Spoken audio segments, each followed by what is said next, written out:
What up, y'all? It's your boy 8 for his first video of the channel. About to be watching most epic revenge stories. Let's get straight into it.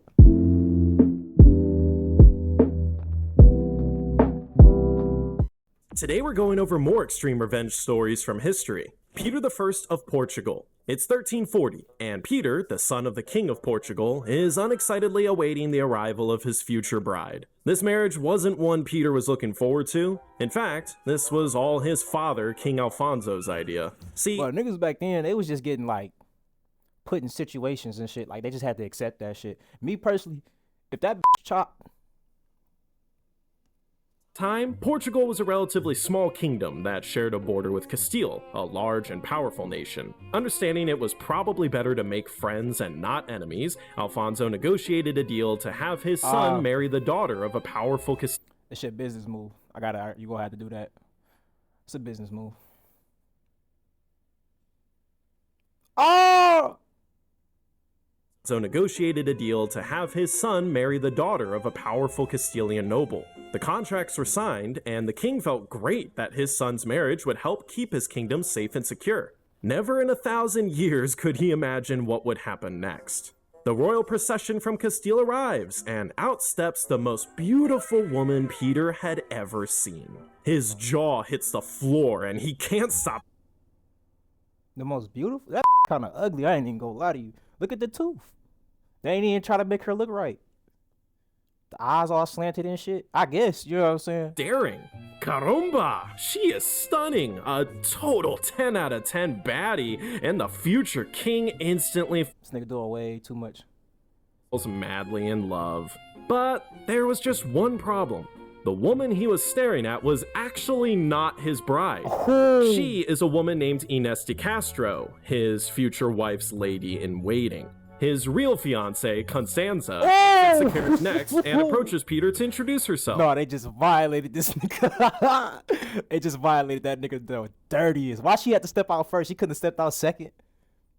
She's nice and all, but as hard as the prince tries to focus on the woman who would soon be his queen, he just can't take his eyes off Inés. Peter and Constanza get married to fulfill the contract signed by their fathers, and they go on to have a very unhappy marriage. 2 kids the entire died time. early. You think he did that? I think he did that. 2 kids dying early. No, I mean that's back then though. You know what I'm saying? Medicine wasn't the same and shit. Peter is not so secretly hooking up with Inés, and rumors of their affair quickly spread through the court. Constanza grows increasingly frustrated with her husband's infidelity, and eventually she tries to get him to name Inés the godmother to one of her children. This was something that in that period would basically make the affair incestuous, but that child died within a week of birth, so Inés dodged that bullet. I ain't got YouTube Premium. I ain't getting money like that, bro. So we about to go ahead and watch this. As frustrated as Constanza was with Peter, his father Alfonso was even more upset. His stupid son couldn't keep it in his pants, and now his affair was putting the entire kingdom at risk. See, that shit not fair. You set him up in that situation. You wanted him in a situation that he never wanted to be in. Now you mad they not following through. I guess it's different back then. You know what I'm saying? Rules and regulations and shit. But they gonna do what he gonna do. Detail in this story is that Inés's brothers were powerful, but now exiled Castilian noblemen who quickly befriended Peter when he started hooking up with their sister. Peter started to give them important roles in his court, and Alfonso worried that his idiot son might get dragged into some Castilian political war. The king starts trying to banish Inés from Portugal, sending her to various regions in the Iberian Peninsula, but his son just spends all of his time writing letters to her. In the end, all of his efforts to break up his son and side chick fail, and Alfonso's forced to keep Inés closer to him in Lisbon to keep an eye on both of them. Constanza dies in 1349 due to complications from childbirth. Peter is still performing his royal duties of making new heirs, by the way. And when this happens, Peter is overjoyed! Finally, he can officially marry Inés and live happily ever after! But King Alfonso is having none of it. He banishes Inés to Coimbra and explicitly forbids Peter from marrying her. Peter, unsurprisingly, tells his dad to shove it and follows Inés to Coimbra, where they live together and have 4 children. Alfonso is now at his wits' end. See, that's what I'm talking about. How the other lady, she couldn't keep a child. No disrespect at all. She couldn't even keep a child, right? This nigga go 4 for 4 with her though. I think he was doing something to them babies, bro. Ain't no way them babies ain't last, but these 4 perfect. Come on now. These illegitimate heirs could one day try to make a claim for the throne, and Portugal could spiral into a civil war. Enough was enough. Ines had been nothing but trouble since she arrived 15 years ago. His son must choose Portugal or this woman. And so, Alfonso hatches a plan to ensure Peter picks correct. Why can't he just have another kid? He could have avoided all this, let his son do what he wanted to do if he just had another kid. Now, I don't know if it's like the first son thing, like from back then and shit, but I think having another kid would just be like the solution to these problems. Let his son do whatever he want, and then he get to still be able to control Portugal or whatever they're trying to do, you know. In 1355, King Alfonso sends 3 men to Coimbra. They find Ines in a monastery, and in front of her young children, they cut off her head and leave. Peter returns. That nigga slimed his son's wife. Is it really for the greater good though? Could you do that? Like, all right, let's say like this your territory or whatever, right? You got your son supposed to be taking over and shit like that, but then this nigga fucking around doing some dumbass shit. Could you order that hit? If you wanted your little area to stay cool, she gotta go. So like, it's understandable in terms of like being a king and shit, obviously, but it's not understandable in terms of like being a father. So he had to make that decision. He said, fuck him. And finds the love of his life dead, and he is destroyed. He cries loudly, overwhelmed by feelings of grief and guilt for not being able to protect her. But soon his tears burn hot with hatred and anger towards his father. Peter raises an army and begins attacking and terrorizing areas in northern Portugal. So this whole time he was trying to stop the motherfucking the whole civil war or whatever, and in doing so he caused one for his son. That's crazy. In his efforts to prevent a future civil war, the king had accidentally caused exactly what he had feared. The forces of Peter and Alfonso fought for nearly the entire year, and in the end, Peter loses. His mother, the queen, is able to negotiate a truce between father and son, but the prince never forgives his father. 2 years later, Alfonso dies, and Peter becomes the new king of Portugal. He immediately orders that the men who murdered Ines be captured and brought to him. The assassins are hunted for years until 2 of them... They slimed out. That's another thing I didn't think about. I was trying to think about. Y'all doing this for somebody that's about to die soon. His son is going to take over, regardless. When y'all want to be in the good graces of the son, I mean, y'all got to do what y'all got to do for the time being. Finally apprehended. And they really put them in a bad spot because they got to do what the king say. And now they got to do what this new king say, which is the son of the fucking girl y'all slaughtered. You know what I mean? In 1361, the 2 assassins are dragged before Peter, and with contempt in his eyes, the king stares at the men who killed his beloved Ines. The men are put on trial in public and found guilty.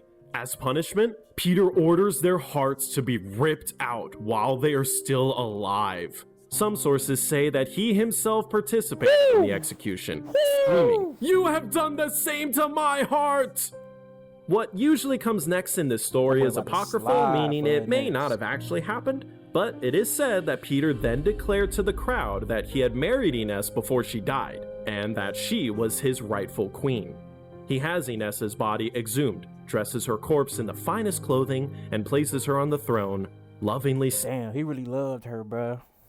I mean, obviously, he was about to go slide on his own dad, but like, damn, he got her dug up and everything, dressed up nice. He really cared for her, though. And it's fucked up. It's fucked up. At the remains of his mistress, he crowns Ines the Queen of Portugal. He then forces every single nobleman to swear his loyalty to his queen by kissing her rotting hand. They all kissing her dead hand. And mind you, she been in the ground for a minute during this time period. So that mean that they just kissing like bugs and shit. You know what I'm saying? Dirt and shit. Decayed. Ugh. Following this coronation story, which may or may not be true, Peter then had Ines entombed in the Alcobaça monastery. In his final will, Peter orders that when his time comes, he also be laid to rest there with Ines. Inscribed in the marble of his tomb are the words Ate u fim du mundo, until the end of the world. And that is this where ain't even a revenge story though. I mean, like, yeah, he got his revenge for people that killed her, but like the dad is the one that sent the hit. He kind of got away with that. He tried to go slide it and he lost. I mean, both are to this very day. He got some type of get back though. So I'm writing an essay on cats. When I get that money, in art history. When I get that money, I'm an art history major. Shi Jianchao.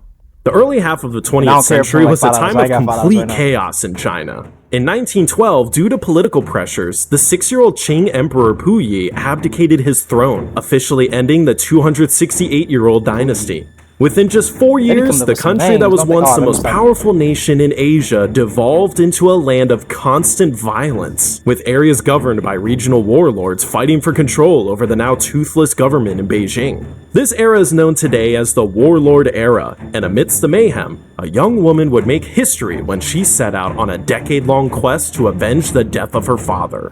It's the 1920s, and Xi Guolan is a college student in Tianjin. Unlike most people who were suffering greatly in the Warlord era, Gulan's life had taken quite the opposite turn. Her father, Shi Kongbin, had enlisted in the local military, and he quickly rose through the ranks. By 1925, he had gone from being the son of a simple farmer and tofu seller. I feel like the editor style is a bit racist. Look at his teeth. Look at his mustache.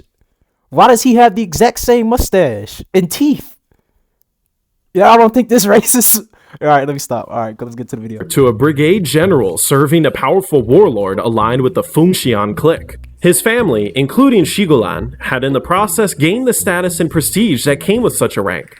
Everything was going great until a second war broke out between the Fengxian and Zhuli cliques that changed her life forever. By October of 1925, the Fengxian had defeated the Zhuli, but a military governor named Sun Quanfang had used the opportunity to seize control of his area, becoming a very powerful warlord himself. Shi Kongbin is deployed with a brigade of mercenaries to capture a city in Quanfang's territory, and things initially go well for him. But during the battle, he and his men are caught off guard by a sneak attack led by the warlord himself.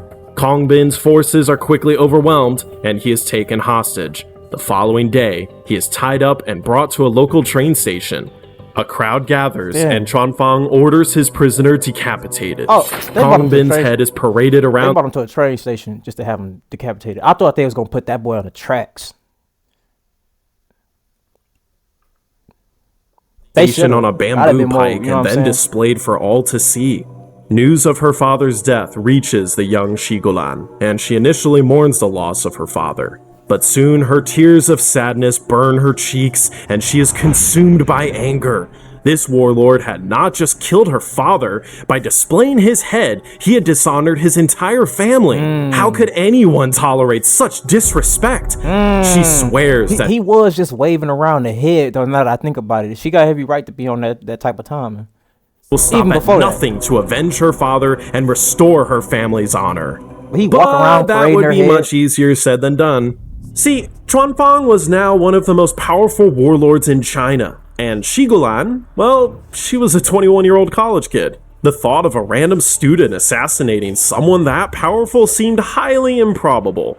But Guolan had made up her mind. She changes her name to Shi Jianchao, the Rising Sword, and sets out on a quest for revenge. But before she was able to find Quanfang, the warlord's life would take the most peculiar turn as well.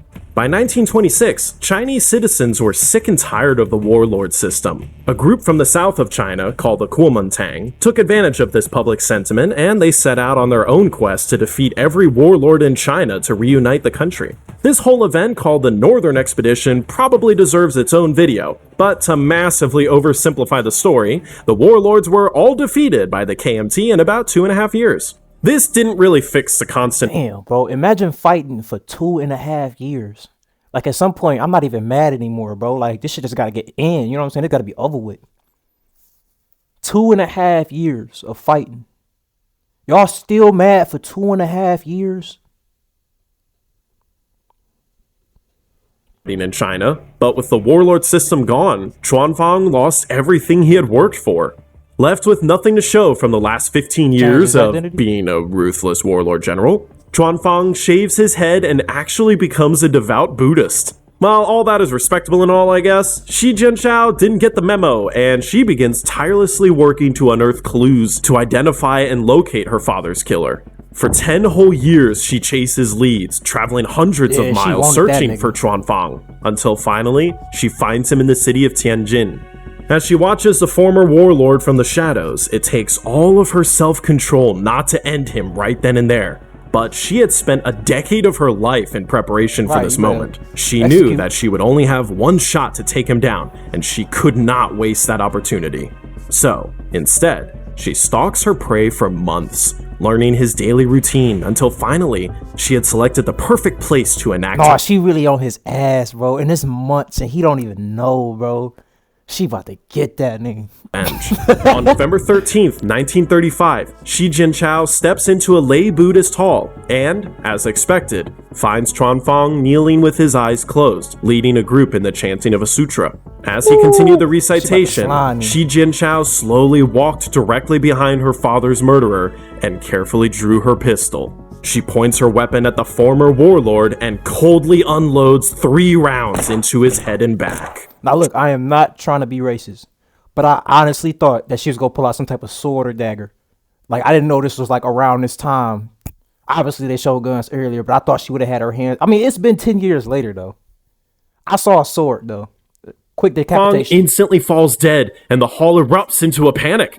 But instead of trying to run away, Jianchao proudly sits next to the dead body and begins to hand out leaflets she had prepared prior to the killing that explained why she did what she had just done. Shi Jianchao is arrested for murder, but the media picks up the story of the killing of Chuanfang and it instantly divides the people of China. The traditionalists see her actions as the ultimate form of filial piety, the Confucian doctrine of love and honor for one's parents, while the modernists demand justice and to uphold law and order. Her court case becomes the biggest story of the year and eventually reaches the Supreme Court in Nanjing. Due to overwhelming public support, she was granted a full state pardon, and the killing of Chuanfang. Now this a real revenge story, bro. She waited for that nigga. She waited years for that nigga.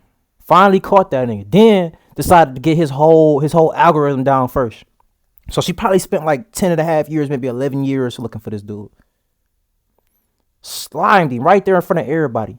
Then passed out papers saying, well, this is why I slimed him.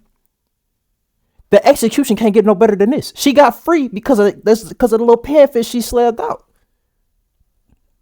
It can't get no better. She literally did that. Deemed an ethically justifiable act of filial piety. Having avenged her father's death, she peacefully lives out the rest of her days and dies in 1979 at the age of 74.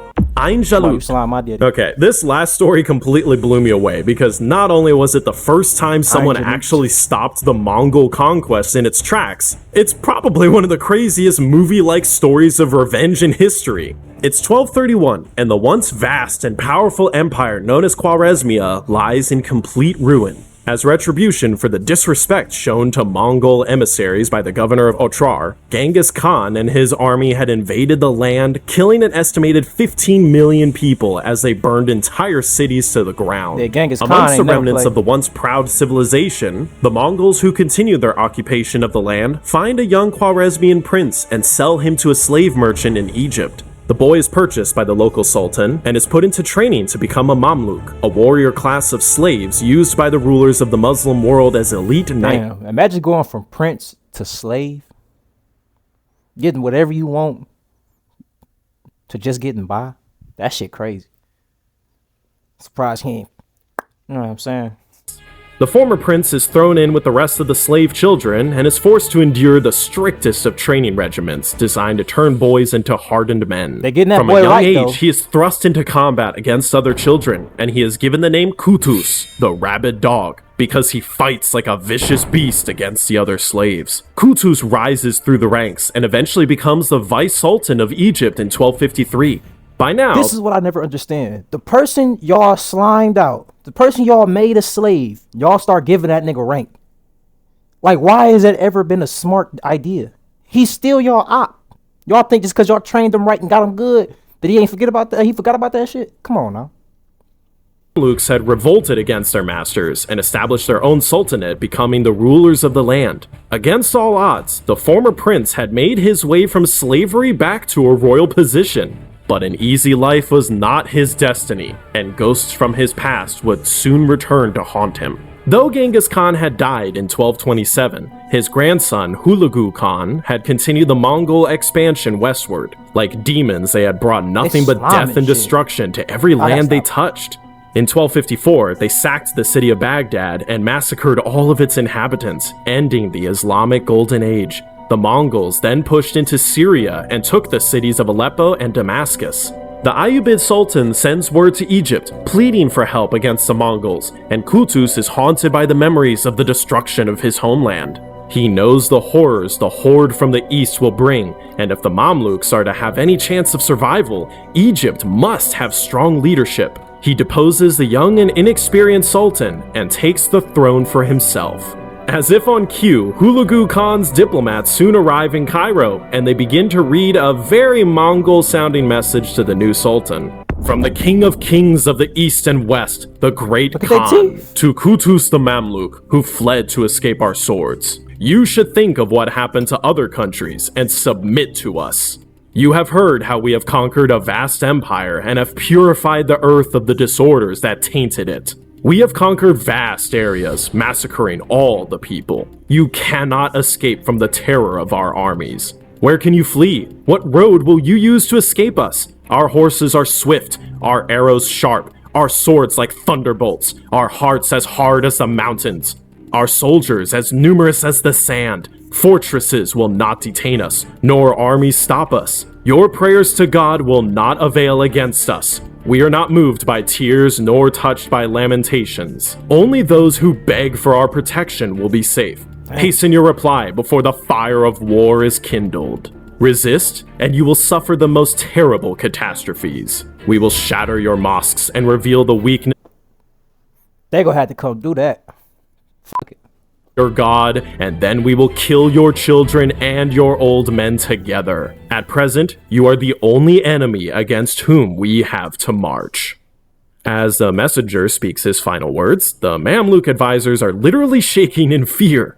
Qutuz looks to his officials and his blood begins to boil. He calls for counsel away from the Mongol diplomats, and in private, the Sultan begins an impassioned plea to the council. You all have lived good lives funded by the taxes of the people, and now you wish to abandon them? Qutuz continues to argue with those who wish to flee, and his voice begins to quiver with desperation. Finally, he looks to his advisors as tears begin to stream down his cheeks. My brothers, who will defend Islam if not us? The Mongols had taken everything from him as a child. He could not let them do it again. The generals and nobles are moved by his words, and despite knowing they would most likely be accepting their own deaths with the decision, they agree to follow him into battle. With that, Qutuz... That's some real niggas, bro. I ain't gonna lie. Me, getting my little 1, 2, 3. You know what I'm saying? This, at the end of the day, is fighting for a country. I mean, they was getting paid by the people to live luxurious lives. So if you in that situation, you gotta kind of slime. You gotta kind of defend your people. His men solemnly return to the Mongol messengers. The Sultan looks towards his guests and calmly gives a signal. His soldiers step forward and slice the diplomats in half.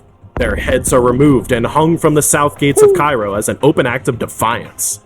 A letter is sent to Hulagu notifying the Mongols that the Mamluks will not bow down and will instead fight to the end.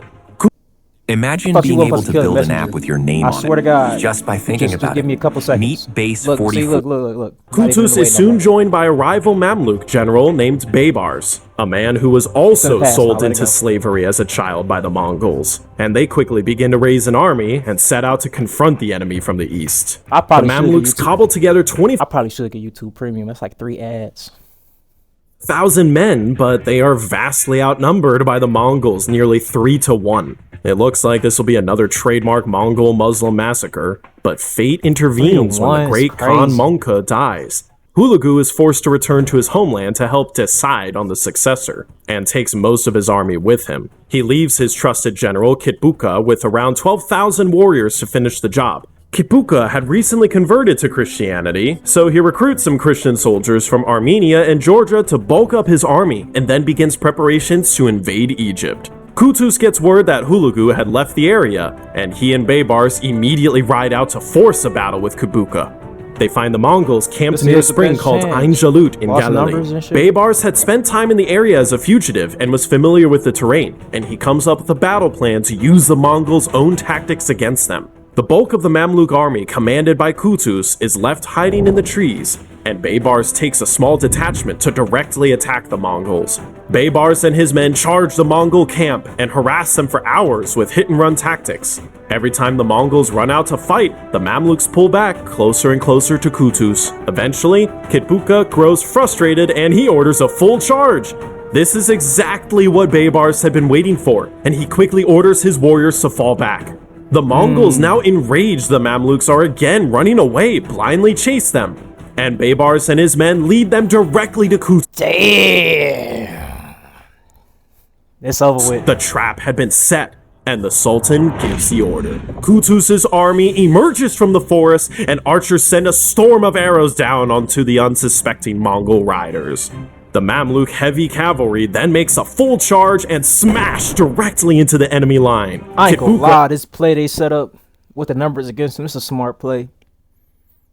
Warriors are initially shocked by this surprise attack, but they quickly regain their composure and begin fighting back. The battle is brutal, and the Mongols quickly prove that their reputation was well earned as they begin to savagely tear through the Mamluk army. Kutus watches from a distance as his left flank begins to falter, and it appears that the Mongol forces are about to break through. His mind is flooded with memories of his childhood. He cannot let history repeat itself, and so, without a moment's hesitation, Kutus abandons his post and charges headfirst into battle. As he rides, he throws off his helmet and shouts, "O Islam! O Allah! Grant your servant Kutus a victory against these Mongols!" His warriors turn to see who is shouting and are shocked to see their sultan riding into battle to fight alongside them. Kutus continues to charge forward. I ain't gonna lie. And they got my respect. What's up with this horse though? This horse look y'all see it? The eyes? Islam! He screams and his words fill the Mamluks with renewed courage. They regain their composure and they begin to fight back. The battle rages on with Kutus now on the front lines, and soon the Mongols do something they had never done before. They begin to run in fear. They came through with that note though, talking all that good ish. Believe his eyes as his warriors flee past him.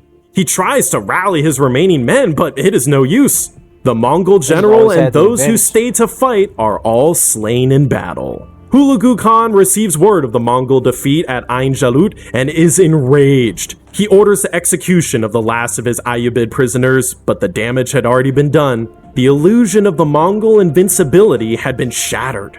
5 days after the Battle of Ain Jalut, Kutus and Baybars retake Damascus, and within a month, they also free Aleppo from Mongol control. Two men who had been sold... That's crazy. One loss started sparking more losses. That's that momentum, man. Slavery as children by the Mongols had pulled off what no one had ever dreamed possible. They had stopped the unstoppable horde from the east, avenged the Khwarezmian Empire, and saved the Muslim and Christian world. Throughout the following decades, the Mongols would attempt multiple invasions into Syria, but would be pushed back time and time again, until eventually the descendants of Hulagu themselves eventually converted to Islam. If you can't beat him, join him, I guess. As for Kutus, as epic as his story is, it ends on kind of a down note. As his army was riding back to Cairo to celebrate their victory at Ain Jalut, he was assassinated by a group of his own soldiers, probably under the orders of Baybars himself. What? Don't hate the player, hate the game. Ain't nobody go get him though. Like they just kept riding after he got slimed out. That's all it is for today, man. It's a good video. Catch y'all niggas next time.